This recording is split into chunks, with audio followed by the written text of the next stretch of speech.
Alam mo ba na hindi automatikong partido ang batayan kung sino ang majority at minority sa Senado ng Pilipinas? Noong 1916, nang maitatag ang Senado sa ilalim ng Jones Law, nagsimula rin ang sistema ng pamumuno sa loob ng kapulungan.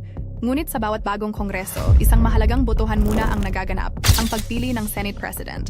Kapag may nanalong Senate President, ang mga senador na sumuporta sa kanya ang bumubuo sa majority bloc. Sila ang kadalasang nakakakuha ng mahahalagang posisyon tulad ng majority leader at mga committee chairmanship. Samantala, ang mga senador na hindi sumuporta sa nanalong Senate President ang bumubuo sa minority bloc. Mula sa kanilang hanay, pipili sila ng minority leader na magsisilbing pangunahing kritiko at tagasuri ng mga panukala ng mayorya. Hindi palaging ganito ang sistema. Nang unang magbukas ang Senado noong 1916, iisang floor leader lamang ang kumakatawan sa buong kapulungan. Ngunit noong 1931, naging mas malinaw ang pagkakahati ng mayorya at minorya nang humiwalay si Claro M. Recto sa kanyang partido at naging nag-iisang minority leader, habang pinangunahan naman ni Benigno Aquino Sr. ang mayorya. Pero ngayong 2026, mas mainit kaysa dati ang politika sa Senado. Ang labanang ito ay hindi na lamang tungkol sa mga posisyon. Ito ay naging digmaan ng mga alyansa, digmaan ng impluensya, at para sa ilan, digmaan para sa kontrol ng Senado mismo.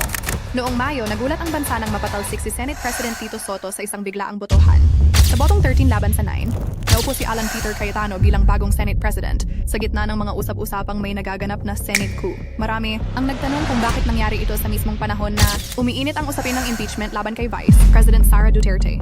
Dumating ang puntong naging sentro ng pambansang balita ang Senado matapos ang lockdown, security standoff, at mga ulat ng putukan sa loob ng compound kaugnay ng mga usapin kay De La Rosa at sa ICC warrant laban sa kanya.